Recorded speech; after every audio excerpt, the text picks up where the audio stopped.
Welcome, ladies and gentlemen, back to another episode of YDIB, which stands for You Draw, I Build, where I ask members of the Discord to draw me pictures of things, and then I try to build them and make them a real thing in Scrap Mechanic. Now, today, for some reason, you guys came through with a lot of really interesting ones. In fact, so many that I think I'm gonna have to break these up into 2 episodes, because normally I can fit about 5 into an episode, but there were 11 that I wanted to give a try, so we're just gonna have some extra YDIB coming up in the future that you can expect as well.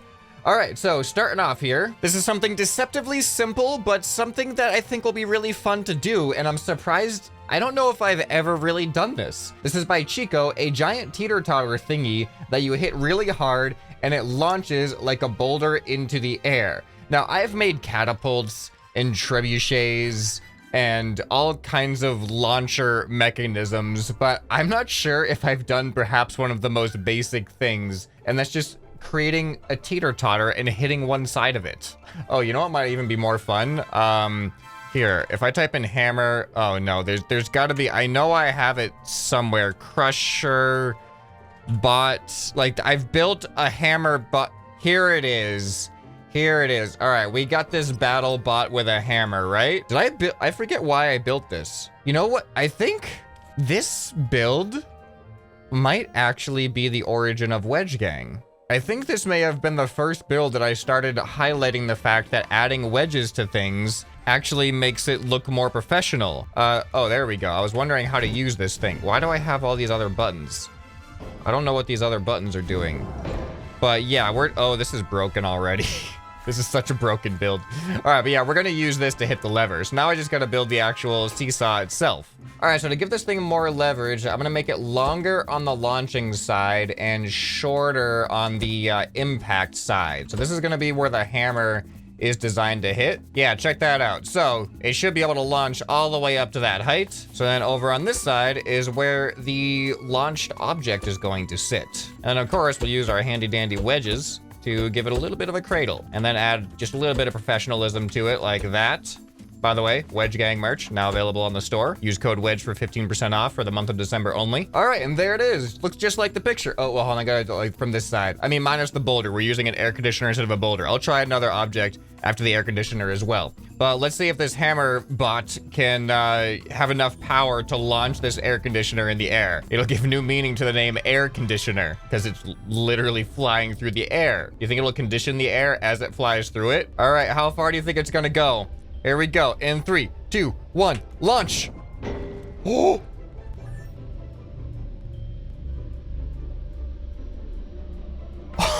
That went way higher than I thought it was going to. I don't know why I didn't think it was gonna go that high. That was, all right, we have to do more objects. We have to go bigger. Okay, here we go. I'm gonna do one of these things. These things are pretty massive. Look at that. All right, if I just put that right there, can I? Oh yeah, that looks perfect. This might roll off the back. No, we're good. We're good. I wonder how heavy that thing is. Launch. Oh, did that not? What happened? Oh, man, I went into, hold on, I gotta do that one again. The hammer glitched into the thing. All right, here we go. In 3, 2, 1. It's so much heavier. All right, clearly we're gonna need a lighter object this time. Let's just do a classic toilet launch. Can't go wrong with toilets. Toilets and wedges, 2 most important things in Scrap Mechanic. Oh, it's so effective. I'm gonna catch it. I'm gonna catch it. That was way more fun than I knew it was gonna be fun to play with, but that was way more fun than I even expected it to be. That was great. All right, well, we're off to a great start at a very successful drawing replication there. Let's move on to the next one. Okay, up next by Beacon, he asks, professional stabilizer mug when? I don't know why I've never considered this. One of the first memes on the channel is the stabilizer mug, and I've never added the professionalism to this thing. So this is a really simple concept, but I just wanted to acknowledge it because, I mean, I feel like this has to be a thing that exists at some point on the channel. Because you see, now, normally, I just do the stabilizer mug like this, but we can always have room to make it look more professional. So check it out. Now, it is a professional stabilizer mug. Yeah, and look at how professional this stabilizer mug is. It makes it so stable. Just look at that. All right, let's go over some uneven terrain here. You can really see it in action. Look, that thing's not gonna spill a drop. Can you sense the sarcasm in my voice? You were asking professional stabilizer mug when? Now. Right now. Okay, now this one by Bee's Knees, this is a really interesting concept here, and I honestly don't know if I even understand the intent behind this, but I have my interpretation. So what it looks like we got here is a wedge car that is thruster powered, but it's not your standard thruster power where the thrust just pushes the car forward. It looks like the thruster is going to be rotating a bar, essentially like a wheel almost, and then as that thruster thing comes in contact with the ground, it is going to excel it forward almost like a Flintstone style car. At least that's my understanding of it, and that's what I want to build and see what happens. Okay, but first things first, we need a wedge-shaped car. And I think I'm actually going to use these large warehouse ramps to get this wedge shape. Look at that. Perfect. This is perfect dimensions for a car. This is going to be the most professional car of them all. All right, so here's my idea to make this potentially more functional than it appears like it could be. I'm going to add some suspension to where these thrusters are going to be thrusting. That way, as they hit the ground, they're more likely to get cushion against the ground rather than just bumping the wedge up off the ground. Oh, cool thing about this, I can actually use the wedge car itself to get a better angle as I'm building. Another reason why wedges are just superior. All right, that one goes there. Where am I gonna put a seat? All right, so now if I weld this side right there, we should be good. And I need these sides to be connected to each other. Otherwise, they're not gonna stay aligned with each other as this thing spins. So hopefully that's not gonna interfere. I don't think that'll interfere. Oh my goodness, what is happening to this? What? I disconnected it to shorten the distance between the sides and it's doing some really glitchy stuff. Stop. No, stop. What did I do? I created some weird glitchy thing here. Stop this.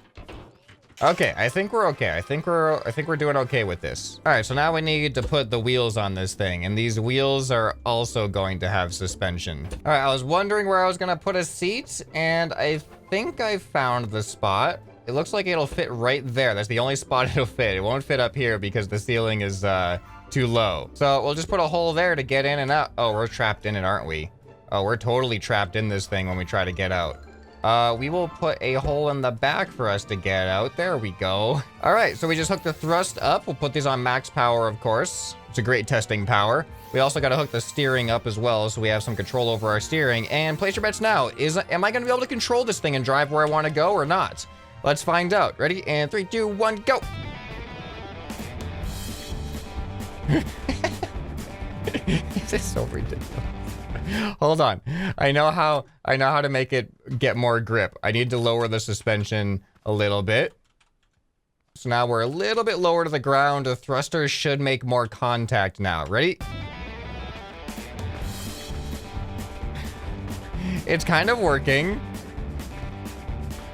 I mean, look at the drawing and look at this. I mean, you can't tell me that this isn't the intent, right? This is exactly how this thing was supposed to go. I mean, it's working. All right, let me experiment. Let's lower the suspension completely so this thing is just as close to the ground as it'll get. All right, do we go faster? Oh, interesting. We aren't really going. Huh. See, I'll just add some extra thrusters on the inside here. Now we should be able to overcome any obstacle. Oh man, that feels aggressive now, but we're going faster, aren't we? Hey, we've kind of reached a nice steady state here. Look at this. Yeah, I can turn and everything. This is the transportation of the future right here. I mean, it's a wedge gang. I mean, this doesn't really beat out wedge power because we've seen wedge power in the recent, wedge gang themed episode, but this is definitely a unique take on thruster power, that's for sure. Okay, I think it's time we move on to another build. Okay, up next, this thing is some type of Dr. Seuss style vehicle here. This is by Slate Feather. This is, apparently we get a wheelie bar with turning. We have a piston, which goes down when you press W. Can you do that? Yeah, if you use a controller, you can do that, I think. then that piston that goes down, that extends the only powered wheel, apparently. This is called the inconvenient mobile, and it looks terribly inconvenient. Like, first of all, if that piston thing extends the wheel down, why do we need a wheelie bar, and why does the wheelie bar need steering? I don't think the wheelie bar is going to serve any purpose whatsoever. I'm not here to question these drawings. I'm just here to build these drawings. So let's build this thing. The rest of it is super simple, so I do appreciate that. And it looks like there's not even room for steering on the actual wheels themselves. Like, the wheelie bar is the only thing that indicates any type of steering. So okay, I'm just gonna go with the information that I have. All right, so I know it looks like it uses a regular seat, but I'm actually going to use a saddle seat because if we're gonna be using this piston wheelie bar wheel mechanism, that needs to be an odd width in order to be symmetrical. And this seat is going to allow that to happen. Yeah, I do put thought into these builds. You put thought into your drawings. It only do justice if I put thought into my reconstruction of these drawings. Okay, so now this is gonna go way out here. Okay, how are we looking so far? I think we're looking pretty good. So now we need pistons. Okay, so this piston then gets hooked up to a wheel. And you know what? I'm gonna have double wheels here, one on either side, because we only have the two-dimensional view of this. So I'm just gonna assume that, okay? And then for some reason, we have this, it looks like there's a piston on this, but it doesn't say anything about powering this with a piston. So I really don't know what the point of this part is at all. Where I feel like the wheelie bar is gonna give us the reason to need the wheelie bar, putting all this weight way back here. Is it gonna tip back? But see, once we use the piston on this wheel, it's gonna override the need for the wheelie bar, right? Right? All right, so this controller will make that go down. I don't know how many blocks yet. We're gonna have to test that out. If we hook up a controller into the seat, you can press W to activate the controller.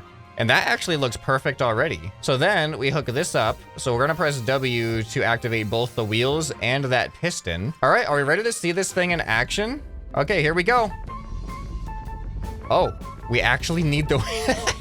I forgot to put turning on the wheelie bar. And it's actually... I actually need the turning on the wheelie bar.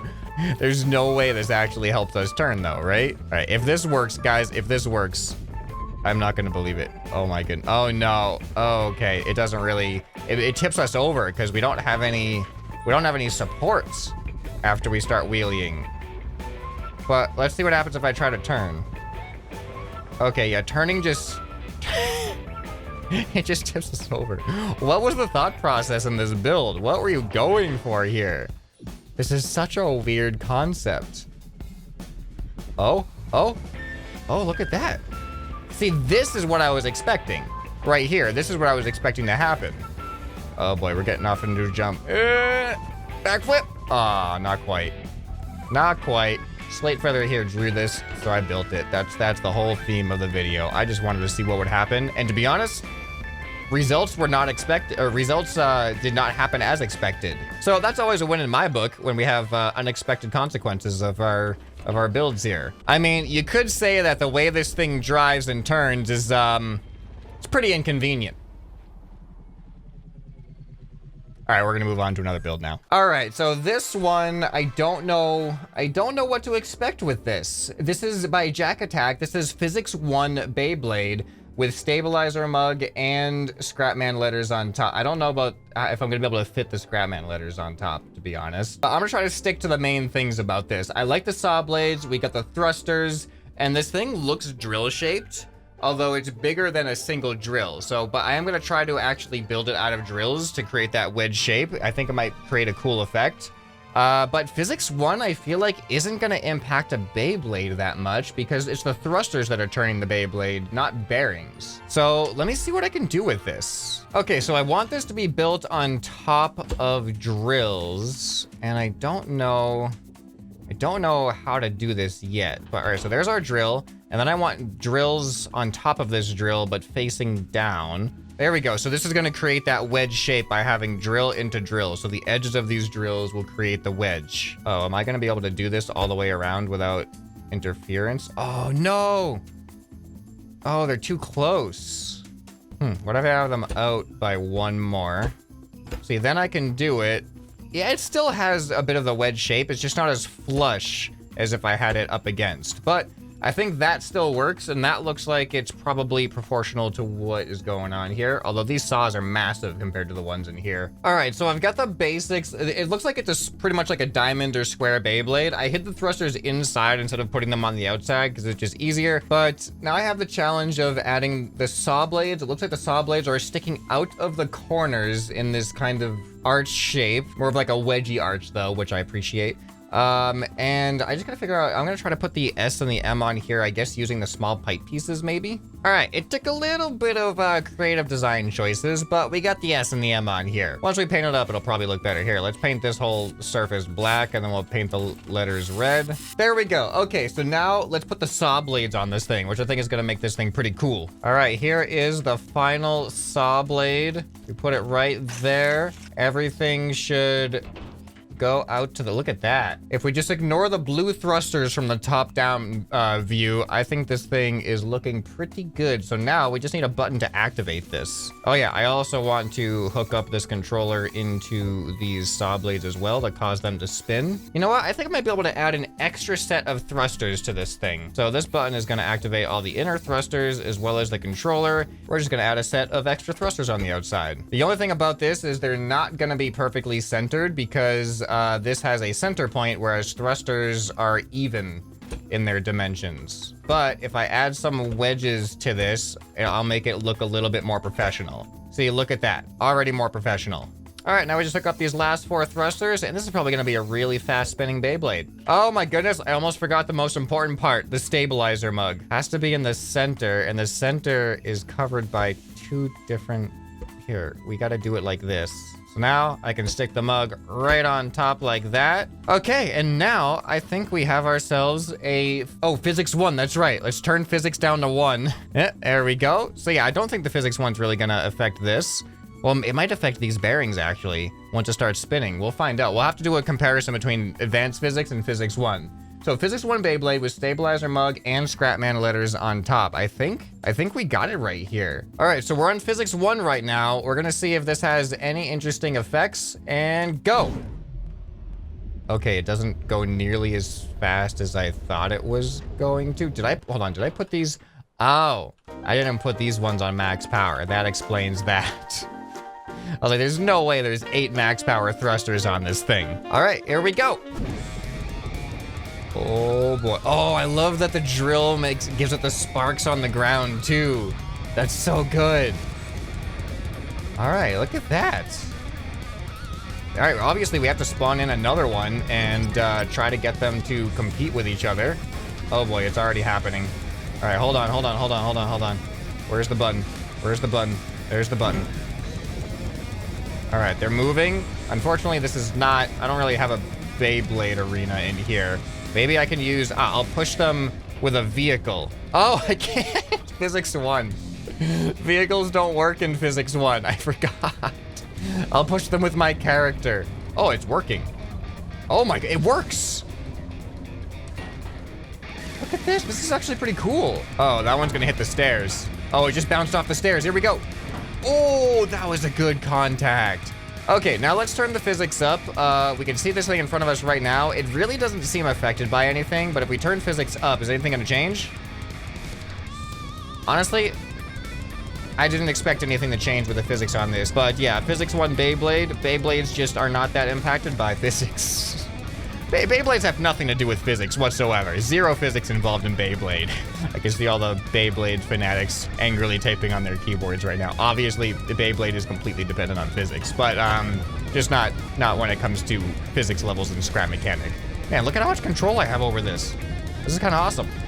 All right, what happens if this Beyblade contacts my car? Here we go.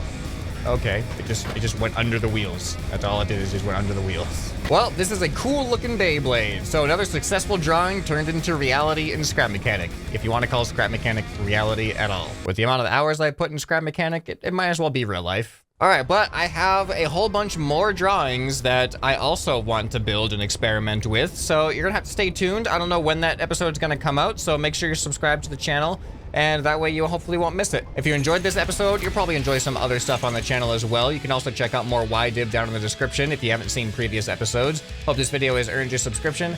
Anyway, this has been ScrapMan, and I'll see you next time. Bye.